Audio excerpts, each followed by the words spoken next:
Hi friends! I wonder if I'm the only one who feels like the world's gone completely mad.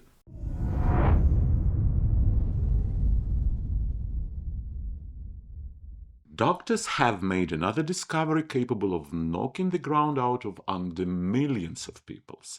It turned out that depression is caused not by fast food, not by chips, not by 4 cheese pizza at 3 a.m., but by so-called healthy food. Yes, that's right. Burgers are innocent. The real culprits are coffee, sweets, and red meat. In other words, everything worth waking up for in the morning. According to specialists, coffee is humanity's main conspirator. We thought our morning espresso helps opening our eyes, but it turns out it's a drug stronger than steroids. Skip your dose of energy and that it. Fatigue, apathy, and existential despair. You could say cappuccino is a new currency, and coffee machines are the true ATMs of happiness. With sweets, things look even worse.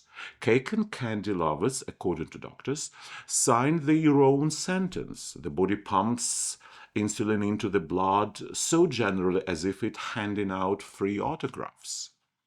And then it's the same vicious cycle. Chocolate joy, no chocolate sadness, more chocolate joy, no chocolate again sadness. Red meat also turned out to be not an ally but a secret enemy. It digests slowly and leaves behind a toxic trait that supposedly depresses the nervous system. And doctors went after coffee twice. Not only it causes anxiety and insomnia, but also sabotages medication. Some drugs it blocks, others it amplifies, a true barista of pharmacology. The conclusion is simple. Everything tasty is evil. Everything energizing is poison. Only one question remains.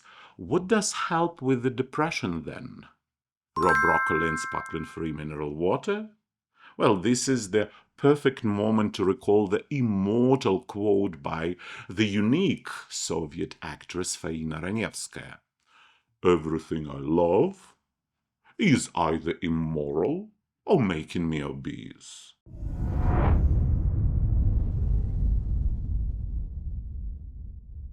In China's Sichuan province, a couple got divorced. They managed to divide their years together, their memories, and perhaps even their surname. But dividing 29 chickens proved to be a far greater challenge.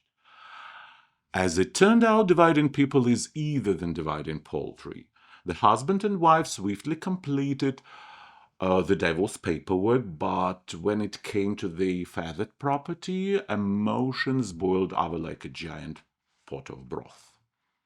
During the family council, the former spouses fiercely argued over who would get that extra chicken, and you can't exactly chop it in half. The court, which clearly has seen many such cases of rural mathematics, offered two options.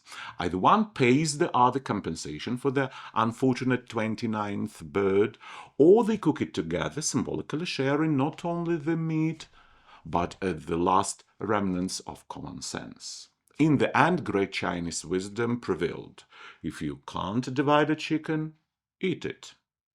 The former couple cooked dinner, enjoyed the disputed treasure, and finally went their separate ways, with full stomachs and perhaps a slightly aftertaste of mutual resentment.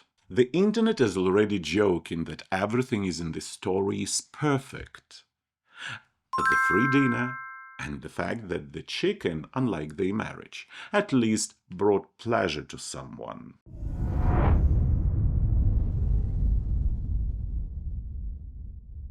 American scientists have finally explained why people feel euphoria after a couple of drinks. Turns out it's not the magic of wine or the company of friends. It's that alcohol makes the brain release endorphins. the very same happiness hormones. Endorphins are tiny molecules of joy that not only reduce pain but also switch on feeling of comfort and that pleasant warmth in the soul.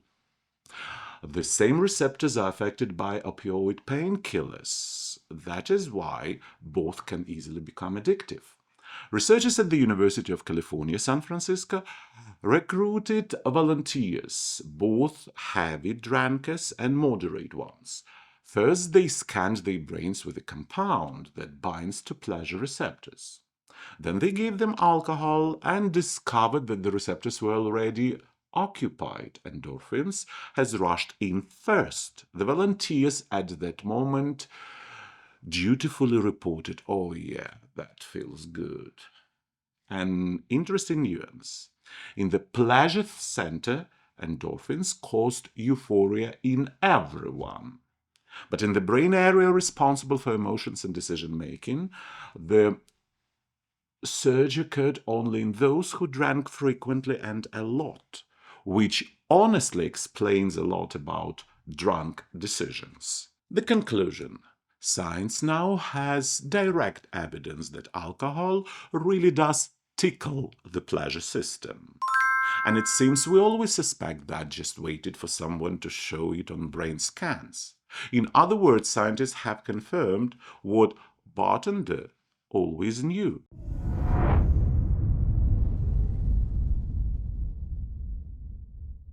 This is where corporate culture has reached a whole new level of motivation, straight into the toilet. At a company in Guangdong province, management decided that the biggest threat to productivity were hiding in the bathrooms. Behind those closed doors, employees were allegedly spending suspiciously long periods of time, smoking, scrolling through news feeds, and generally behaving like free human beings instead of cogs in the corporate machine. To tame this outrageous sabotage, the management took radical measures.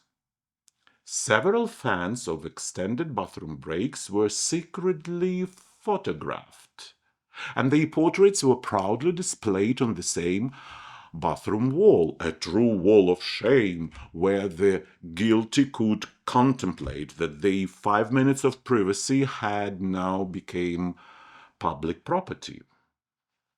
Employees and social media users, upon learning about this motivational practice, were outraged. This wasn't fighting laziness, but a straight path to violating every imaginable norm of personal privacy. The company leaders, of course, tried to soften the situation, claiming that the photos were removed solely for aesthetics reasons. Because, I'm quoting, "pictures of people on toilet don't look nice." Thank you for clarifying. No one would have guessed that. Still, the bosses added that laziness remains under close surveillance. So anyone planning to linger in the bathroom with their phones should remember the wall of shame might return, and with it, your portrait in the least flattering angle imaginable. What do you think about it? I'm really curious to hear your thoughts, my friends. Share them down in the comments. I'll be reading them all.